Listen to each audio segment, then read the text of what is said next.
When creating our music video, we really aim to make it as realistic as possible. To do this, we wanted our final product to use and develop conventions of real media products, and so we looked at music videos of a similar genre to us. Our main inspirations were Jessie J's video Price Tag and Cleo Sol's video High.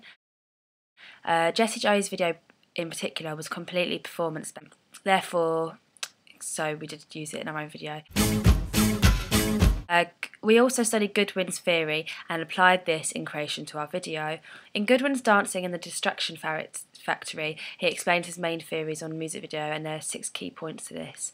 Firstly, he argues that music videos demonstrate genre characteristics. For example, stage performance in a heavy metal video. So our video has a clear genre of pop, and so we looked at the key codes and conventions of pop videos and aimed to use these in ours.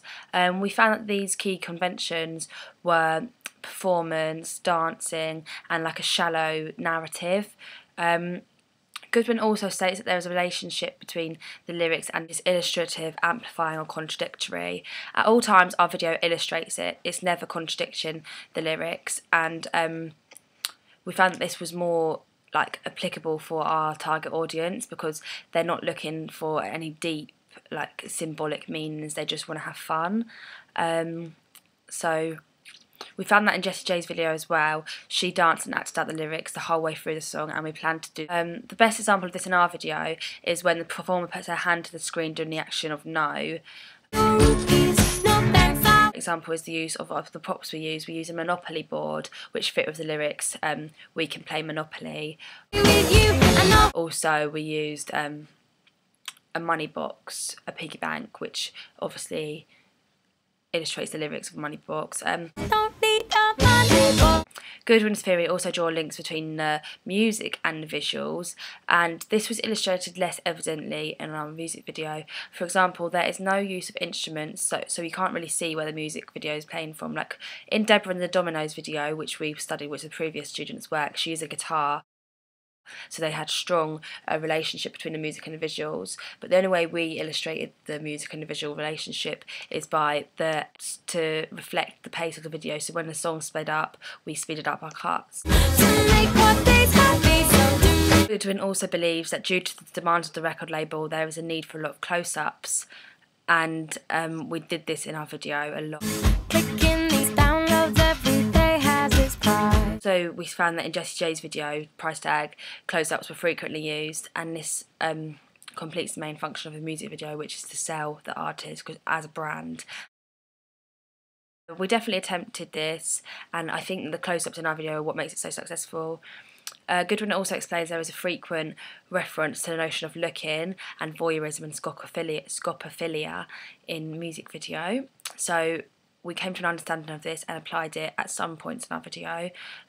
You can see it through the costume of the artist, because we use it purposely to create a voyeuristic pleasure, for example the short shorts and the revealing top. However, we didn't use this as much as some artists, like for example in our R&B video and most dance videos, they're basically naked. We didn't use it that much because we wanted our star to keep it as a positive role model for young girls, because that after all is our demographic. Goodwin's theory of voyeurism helped us to choose the outfits, but we also wanted to base her costume on her brand image, which was an indie cute fun girl.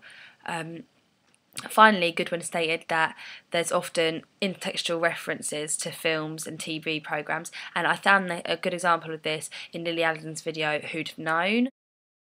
But we didn't actually want to use this in our video. We didn't think it was appropriate for our audience.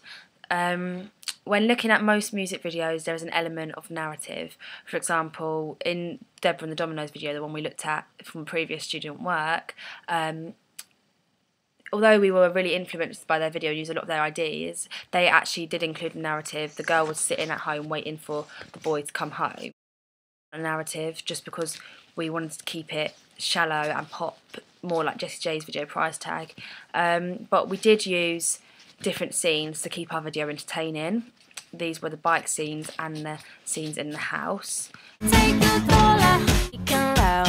We used typical iconography. For example, the artist was pictured riding a bike in front of a fountain on a sunny day.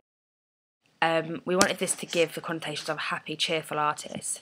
We use the typical editing constructions as music videos are edited discontinuously and disjointed.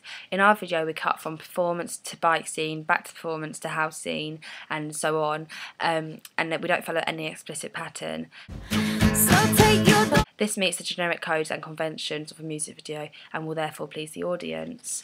Eliza Doolittle is classified as an indie pop artist, and so we looked at the typical themes of her indie pop videos. We studied one of her videos called Rollerblades, and we also looked at Cleo Soul's video High, which is a similar genre. In both videos the artist is pictured riding a bike,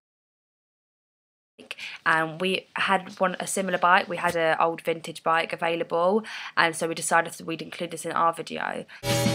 And we thought it would make it look more professional because it's similar to more professional music videos. For our ancillary text, we created a digipack, a website, and a Twitter account. We wanted to keep the artist's image continuous throughout all her platforms, for example her video, live performance, merchandise, website, digipack, etc. This is because the artist is a brand and a commodity that the music industry are selling, and we need to create memorable motifs and imagery associated with her. For example, we used the colour tealy blue, pink, bright funky colours. Also her trainers are pictured in a lot of her pictures in her digipack, which is similar to Eliza Doolittle. We wanted to keep the image and persona that we had already created through the video, which we felt was a fun, quirky indie girl, which was very similar to Eliza Doolittle herself. As a group, we felt our video was of pop genre, the song was, and so our audience was pretty mainstream. Eliza's music is aimed at mostly girls at their teens, and so we used teenage girls as our target audience as well. We also thought because we were in that demographic it would be easier to reach them because we know what we want. We targeted them by creating a star who could be admired and a good role model for young girls. This affected the costume of the artist in both pictures and the videos. We thought by putting her in quirky clothes, girls would admire for her unique and indie dress sense and like new fashion. For example, colour clashing we used a lot in the digipack, and we wanted to express that she was a fashion icon, which is really appealable for young girls.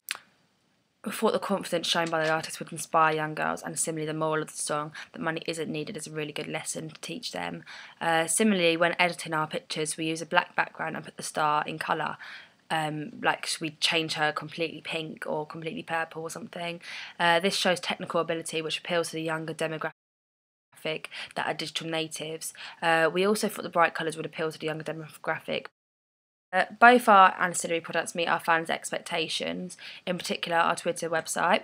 On the Twitter site we would post updates of Evie's life to keep her fans up to date, and it's one of the biggest ways that we meet our fans' expectations because this demographic would be really like using Twitter a lot because it's the new thing. It's like more bigger than Facebook and stuff.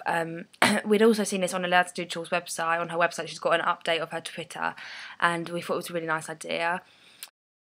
The website itself actually continues the use of colours, and we really wanted our star to be associated with, like the blues.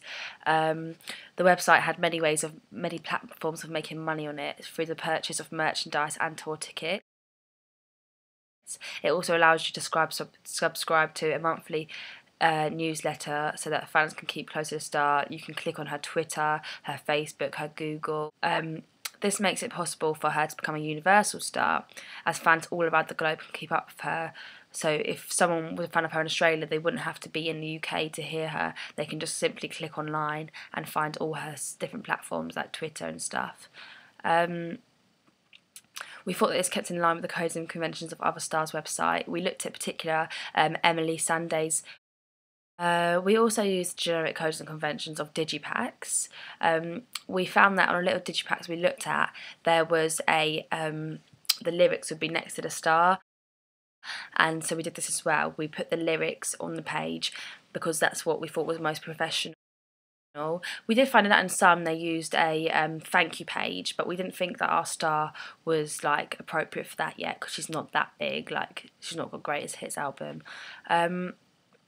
But we also used a QR code on the back of the digipack, which means that fans with a smartphone can scan it and they can get the free Eevee app.